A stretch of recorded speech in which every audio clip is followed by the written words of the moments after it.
Salam dan salam sejahtera. Bacaan Renungan Harian 26 Mac 2026.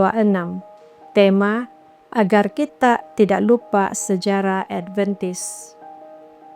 Mari berdoa. Bapa Surgawi, hari ini kami mahu membaca firman-Mu. Biarlah kiranya kuasa Roh Kudus masuk ke dalam hati dan pikiran kami, agar kami bersedia menerima firman-Mu. Dalam nama Yesus Kristus kami berdoa. Amin. Tajuk bacaan, bahkan sahabat baik pun boleh berselisih faham. Ayat inti, oleh itu timbul perselisihan sengit dan mereka berpisah. Barnabas membawa Markus belayar ke Siprus. Kisah Para Rasul 15 ayat 39. Mereka kelihatan seperti pasukan penginjilan yang sempurna, tetapi masalah boleh timbul walaupun antara sahabat Kristen yang baik. Begitulah yang berlaku apabila Paulus dan Barnabas berselisih pendapat tentang kelayakan Markus untuk pelayanan.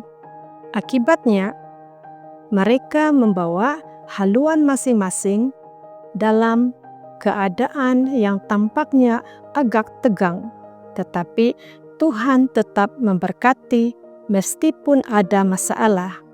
Sekarang, Tuhan mempunyai dua pasukan, penginjilan dan bukannya satu. Catatan tentang perselisihan yang hebat itu mengingatkan saya kepada satu pertikaian yang hampir memecah belahkan dua pemimpin Sabbatarian pada tahun 1850. Isunya ialah mengenai risalah kecil dalam penglihatan Dorchester.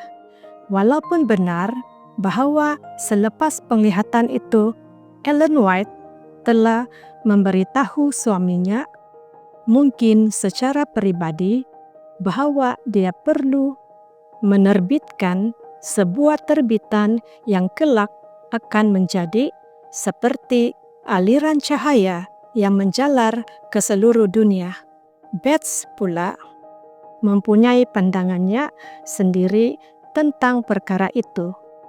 Lelaki yang lebih tua itu cukup yakin bahwa risalah terbitan White sedang menarik dana yang sepatutnya digunakan untuk penginjilan.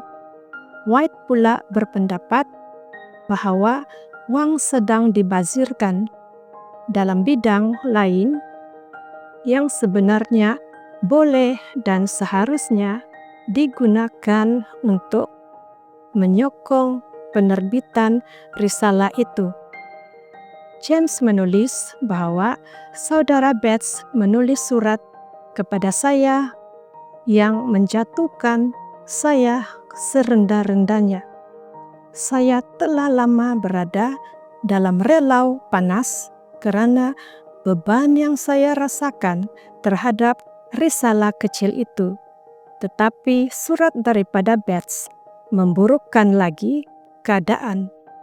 Beban itu menjadi semakin berat bagi saya, dan saya menyerah untuk selama-lamanya.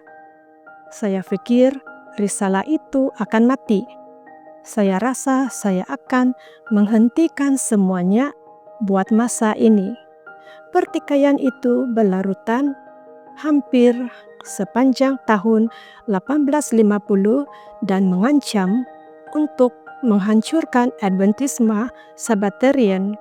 Iblis tidak pernah tidur, sahabat-sahabatku.